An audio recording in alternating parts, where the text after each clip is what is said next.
So Nolan, you've got a big crowd of people from the Toledo Newspaper Guild out here. What's going on this Sunday afternoon with Sean Spicer in town? Well, Sean Spicer's in town, and he's being interviewed, quote unquote, by Kurt Frank, who's the top executive for our newspaper. And what we're saying is that the Blade should not be helping Sean Spicer sell his book. Our job is to hold powerful people to account instead of helping them get rich and to do a whitewash of history. Because Sean didn't just lie. Sean helped build on the administration's plan to make us seem the enemy of the people. And that's put journalists at actual risk. People are getting assaulted all over the country. We even saw a Republican congressman body slam a reporter, and nobody in Congress told him that that was wrong. They were totally fine with it. There's an attitude in this country that somehow objective news is bad. I don't know when that started or how, but it's affecting what we do. At the same time, our owners are slashing and burning their newsrooms. So these are two separate issues. Let's start with the way the press is being treated. And I would agree that I think it's dangerous for the President of the United States to attack the news media. But at the same time, there are a lot of reporters, and I could go through a list of names, that are blurring the line between the objective journalism that I think the Blade does a great job doing, and injecting their own opinion. What I do every afternoon is opinion with a little bit of news. What newspapers, what TV stations generally should do is news without any opinion, to be objective. And we've got people like Jim Acosta who are trying to make themselves their story. So you can see where there is a little bit of the fake news happening, but but I hate to generalize and lump everybody together. Well, first off, just for the premise of what you're saying, you might not like Jim Acosta, and you can have very valid criticisms of things that he's doing, but why Sean Spicer is a problem is because then you use the terms fake news. They're turning this into a brand that, oh, there's a journalist that I think I have an issue with, so he's fake? Can you point to anything that Jim Acosta has just made up out of whole cloth? I don't think that you can. And also, we're from a newspaper. We have a different approach at times to what cable TV news has to things.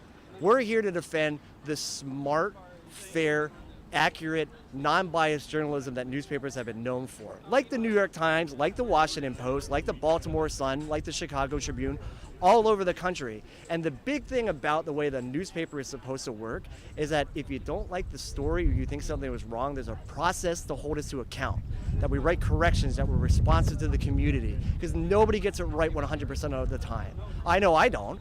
And you got to stand in front of the community and say, I got it wrong and I'm sorry. And that's part of the process. Well, and part of the process, though, should be the objectivism. And I think that I think what we're seeing a lot of is that most people, and again, I hate to generalize, but most members of the press don't like this president. As I look out here at the Toledo Newspaper Guild, I'm guessing that not a single person probably voted for Donald Trump. You're wrong.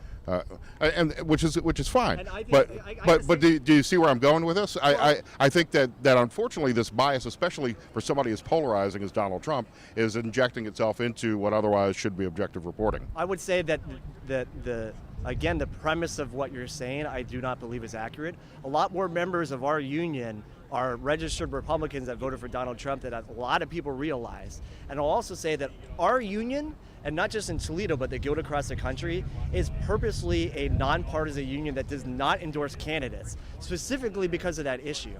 Now, I think that there are a lot of people conflate what happens on cable TV news and what happens in other newsrooms around the country. And that's not me criticizing them, but I'm saying that there's a different approach there, that there is a large amount of perspective.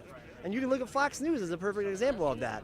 So Fox News is anything but fair and balanced. Absolutely. I would also say, though, that you're kind of seeing the natural reaction to something and then criticizing people for that when somebody, as a president, says you're the enemy of the people, and then there's a bunch of negative headlines the next day saying that's not true and that's unfair, and then Trump or people in his administration say, look, they're unfair to me, look how negative coverage they did that day. There's plenty of things to cover about Donald Trump negatively, because there are a lot of things that are going wrong, but there are also a lot of great things that have been happening. And I use that term great loosely, but there are a lot of positives that are happening under this president too that are, let's just say, at the least underreported. Would you agree with that? Well, because it's easy to get caught up in the Stormy Daniels sensationalism for TV ratings or clicks on your website. I think that there are valid criticisms of what the media at large has done and whether or not we've been too focused on some of the scandals rather than the meat and potatoes of what we do. Kind of hard. There have been a lot of scandals. There has been a lot of scandals, and that's sort of the chicken or egg thing that comes with this stuff is a guy like Keith Burris will say that the New York Times is debasing itself with all this negative things that they're doing, but they've also put out some damn good journalism that has not been easy to do, that has provided a lot of really valuable information to the general public. I don't think anybody can argue that. So I'm not saying you can't criticize a newspaper. You should. You should criticize it every single day. You should call in and you say that I think this is wrong, or you should cover this instead. That's what it's been for the last 75 years in this country. All of a sudden something's different. We didn't change. Something else changed. It's often for this president easy to have an enemy that he can attack, whether that be Hillary, whether that be the media. It's a great campaign slogan. It's a great rallying cry for the base. What are the negative effects that you're seeing out here on the streets of Toledo every day? Are you feeling it at a local level? I mean, obviously we're seeing the national stories, but on a local level, do you see a difference? Well, we don't just see it on a local level here, and it's not just a national level. This is not just reporters covering a Trump event that are facing abuse. This is reporters everywhere. And you remember the shooting that happened in Annapolis was not about Trump.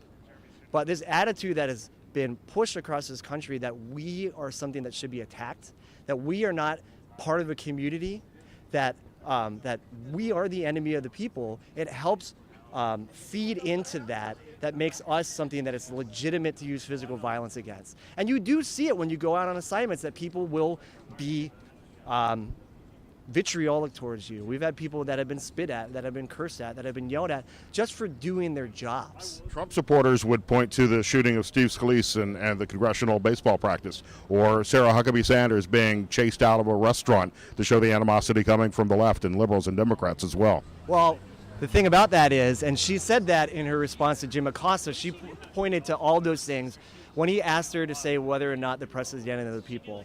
And the thing is, those didn't come from us. We're not the left.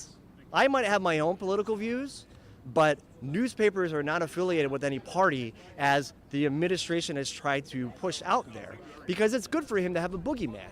Nobody votes for the newspaper, so it doesn't matter if he makes an enemy of them. But we didn't shoot Steve Scalise, so why are we having this equivalency of these events?